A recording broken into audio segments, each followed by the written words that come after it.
Hello, Flossie dear. I thought I would read you a Pippi Longstocking story. And this one is called Pippi Has Coffee with the Ladies. Oh, there's a picture. There we go. Tommy and Anika's mother had invited several ladies round for coffee. And since she had done so much baking, she said that Tommy and Anika could invite Pippi at the same time. That way her own children would be much less trouble, or so she believed. Tommy and Anika were thrilled when they heard this, and they immediately ran over to Pippi's house to invite her. Pippi was in her garden, using an old rusty watering can to water whatever poor flowers were still left. Since rain was pouring down from the sky that day, Tommy told Pippi that it didn't really seem necessary. And coming out of the watering can is what Pippi was thinking. "Well, that's easy for you to say," said Pippi sternly, "but I lay awake all night, looking forward to getting up and watering my flowers, so I'm not going to let a little rain stop me, let me tell you." Then Anika told her the wonderful news. "Coffee with the ladies? Me?" cried Pippi. And she got so nervous that she started to water Tommy instead of the rose bush, as she had intended. "Oh, I don't know, it makes me nervous. What if I can't behave properly?" "I'm sure you can," said Anika.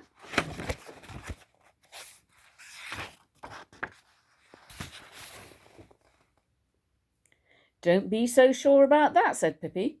"I'll do my best, believe me. But I've noticed many times that people don't think I can behave properly, even though I do try my very best. Out at sea we were never so fussy about such things. But I promise to try really hard today, so that you won't have to be ashamed of me." "Good," said Tommy, and then he and Anika raced back home through the rain. "This afternoon at 3:00, don't forget," called Anika, peeking out from under her umbrella. That afternoon at 3:00, a very elegant young lady went up the stairs to the Settergren home. Look at those nice long legs, Floss.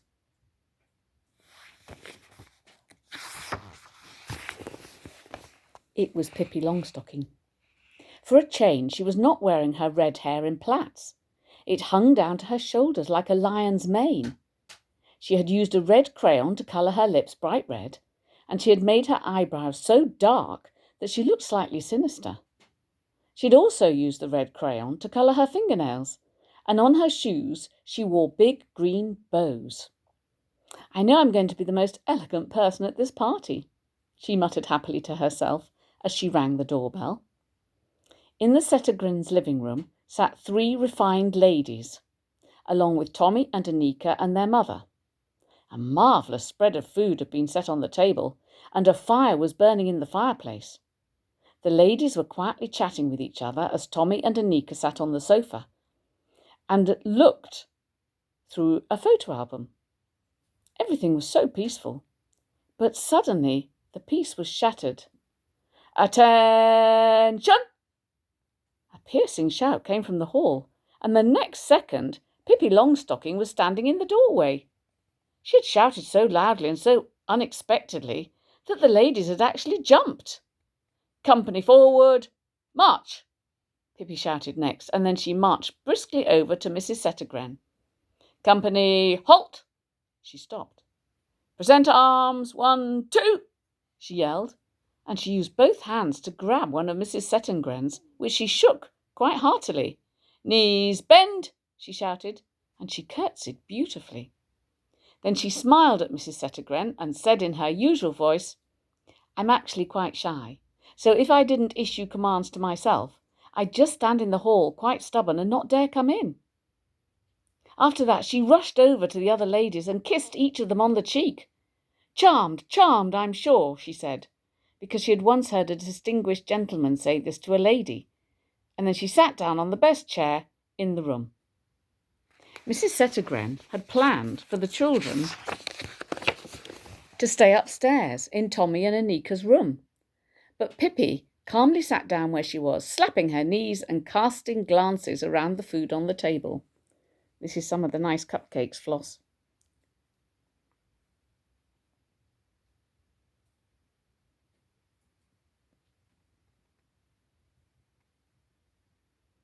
That looks delicious. When do we start? At that instant, Ella, the family's maid, came in with the coffee pot. Mrs. Settergren said, "Coffee is served." "Me first," shouted Pippi, and with 2 bounds she was over at the table. She piled onto a plate as many little cakes as it would hold, tossed 5 lumps of sugar into a coffee cup, emptied half the cream jug into her cup, and then went back to her chair with her plunder, before the ladies had even reached the table. Pippi stretched out her legs and balanced the plate of cakes between the tips of her toes. Then she swiftly started dipping cakes in her coffee. She stuffed so many of them in her mouth at once that she couldn't have uttered a word, no matter how hard she tried. In the blink of an eye, she finished off all the cakes. Then she got up, slapped the plate like a tambourine, and went back to the table to see if there were any more cakes left. The ladies gave a disapproving look, but she didn't take any notice. Cheerfully chattering, she walked round the table, snatching a cake here and a cake there. "It was awfully nice of you to invite me," she said. "I've never been invited to coffee before." There was a big cream cake on the table. In the middle of it were red sweets. Was a red sweet as decoration. Pippi stood with her hands behind her back and looked at it.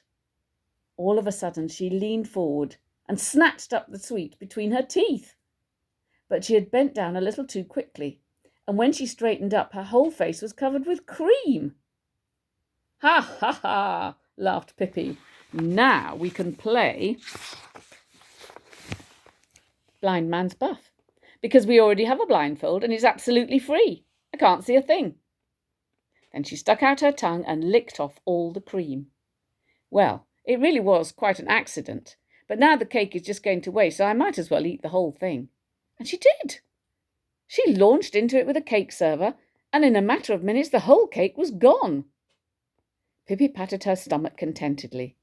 Mrs. Settergren had gone out to the kitchen for a moment, so she knew nothing about the accident with the cake, but the other ladies were giving Pippi very stern looks. They probably would have liked some of that cake themselves. Pippi noticed that they didn't look pleased, and she decided to cheer them up. "Let's not be sad about such a small unfortunate incident," she consoled them. "The main thing is that we have our health. And besides, you're supposed to have fun when you're invited for coffee." She picked up the sugar bowl and scattered the lumps of sugar all over the floor. "Oh, what's this?" she cried in a shrill voice. "How could I ever make such a mistake? I thought it was caster sugar, the kind that you can cast about. But now the damage is done. Luckily, there's only one thing to do if you happen to sprinkle lumps of sugar by mistake. You have to do the opposite and try to make the caster sugar into lumps." With these words, she picked up a sugar caster from the table and sprinkled sugar on her tongue, trying hard to shape it into lumps. "Well," she said, "if this doesn't work, nothing will." Then she took the sugar caster and sprinkled a large amount of sugar onto the floor. "Because notice, this is caster sugar," she said, "so I'm perfectly entitled to do this, because I'd like to know what good it is to have caster sugar if you can't use it for casting about."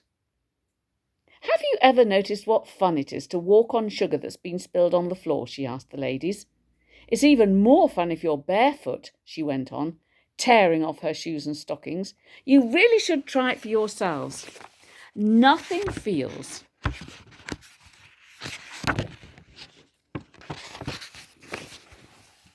better.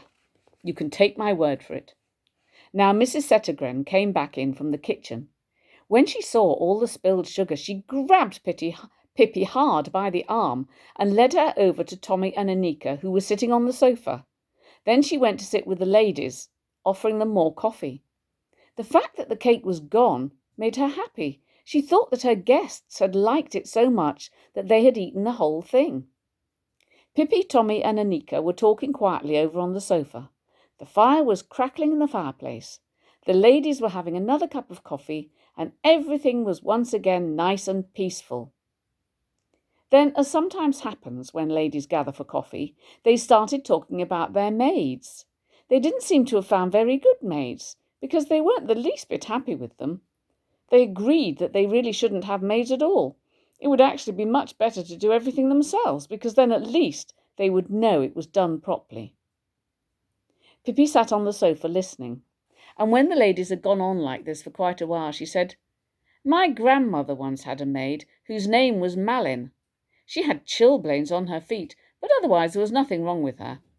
The only annoying thing was that as soon as any visitors turned up, she would dash over to them and bite them on the leg, and bark. Oh, how she would bark! You could hear it all over the neighbourhood. She was just being playful, but the visitors didn't always understand that. The old wife of a vicar once came to visit Grandma just after Malin had started working there. When Malin came running over and sank her teeth into the old woman's shin, the vicar's wife gave a howl. Scared Malin so badly that she sank her teeth in even deeper. And then she couldn't get loose. She was stuck like that on the leg of the vicar's wife until Friday. So Grandma had to peel the potatoes herself that day. But at least it was properly done. She peeled them so well that when she was finished there were no potatoes left at all, only skins. After that Friday, the vicar's wife never came to see Grandma again. She really had no sense of humour. This looks like the ladies having coffee, with Pippi in the middle entertaining them, and another lady on the other side. That's quite a good picture, isn't it, Floss? See if I can get it a bit better for you to see. There they are, sitting on their sofa, looking very prim and proper. And Pippi looks as if she's behaving herself, doesn't she?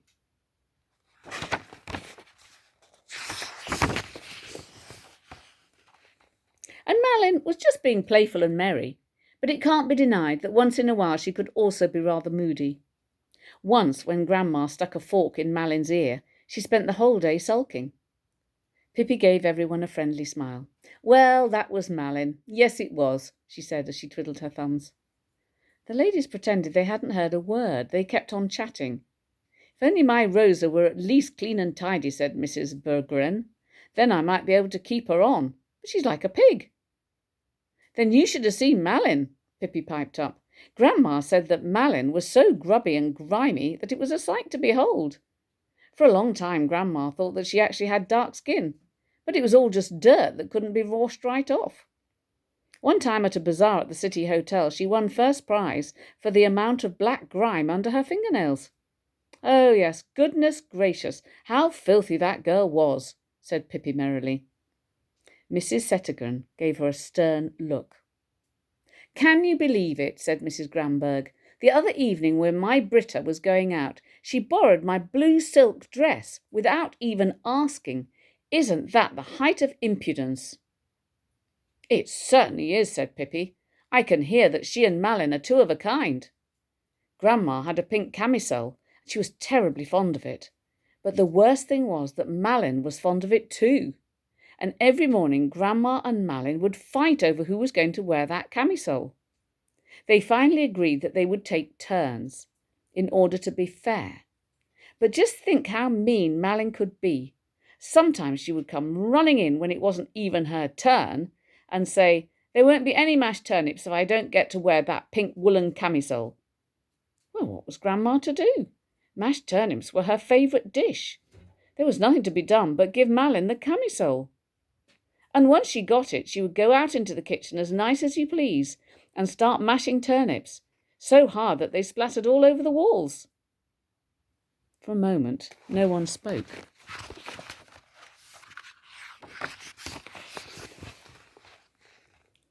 Then Mrs. Alexanderson said, "I'm not absolutely certain about this, but I have a strong suspicion that my Huldah is stealing.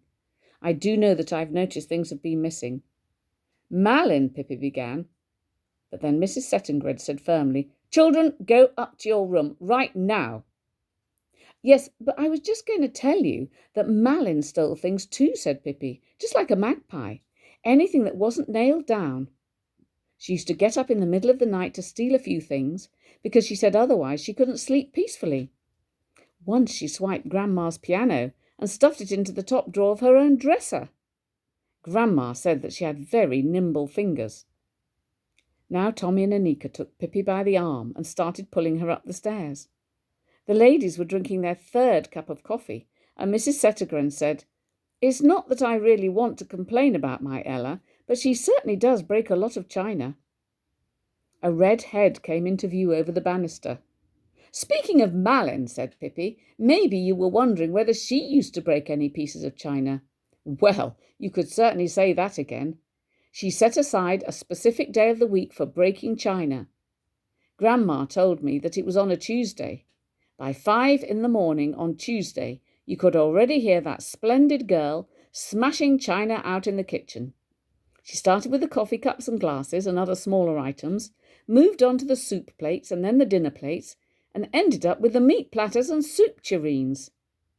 Grandma said she was happy to hear such a crashing in the kitchen all morning long, and if Malin had any time left over later in the afternoon, she would go into the sitting room with her little hammer and smash the antique East Indian plates that hung on the walls. "Grandma always bought new china on Wednesdays," said Pippi, and she vanished up the stairs like a jack-in-a-box. By now, Mrs. Settergren's patience had come to an end. She ran up the stairs into the children's room and over to Pippi, who had just started to teach Tommy how to stand on his head. "You're not allowed to come in here again," said Mrs. Settergren, "not when you behave so badly." Pippi looked at her in surprise, and slowly her eyes filled with tears. "It's just like I thought," she said. "I knew I wouldn't be able to behave myself. It's not even worth trying. I'm never going to learn how anyway. I should have stayed at sea." Then she curtsied to Mrs. Settergren, said goodbye to Tommy and Anika, and slowly went downstairs. But now it was also time for the ladies to go home. Pippi sat down on the boot rack in the hall and watched as they put on their coats and hats. "It's a shame that you don't like your maid," she said. "You should have someone like Malin. Grandma always said that you couldn't find a more wonderful maid.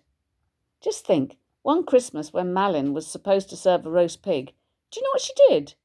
She'd read in the cookbook that a Christmas pig should be served with paper frills on the ears and an apple in the mouth. And poor Malin didn't realise that it was the pig that was supposed to have the apple. You should have seen her when she came in on Christmas Eve wearing her starched apron with a big apple in her mouth. Grandma said to her, 'What a fool you are, Malin.' And of course Malin couldn't utter a word in her own defence. All she could do was wiggle her ears so that the paper frills rustled. She did try to say something, but it just came out as blub, blub, blub, blub, blub, blub, blub, and she couldn't bite anyone on the leg the way she usually did, even though there were so many visitors present that day. No, it wasn't a very pleasant Christmas Eve for poor little Malin," said Pippi sadly. The ladies now had their coats on, and they were saying a last goodbye to Mrs. Settergren. Pippi ran over to her and whispered, "I'm sorry that I couldn't behave myself. Goodbye." Then she slapped her big hat on her head and followed the ladies out of the door. But outside the gate they went their separate ways. Pippi headed for Villa Crula, and the ladies headed in the opposite direction. After they had walked a short distance, they heard someone huffing and puffing behind them. It was Pippi, who'd come dashing after them. "Believe me, Grandma was sad when she lost Malin. Just think, one Tuesday morning when Malin hadn't even managed to smash more than a dozen teacups, she just took off and ran away to sea. So Grandma had to break all the china herself that day. And she wasn't used to it, the poor thing. She got blisters all over her hands, and she never saw Malin again. And Grandma said it was a shame, because she was such a marvellous maid." It's Pippi. Then Pippi left, and the ladies hurried on their way. But after they had gone a couple of 100 metres, they heard Pippi shouting in the distance, at the top of her lungs, "She never swept under the beds. That's Malin."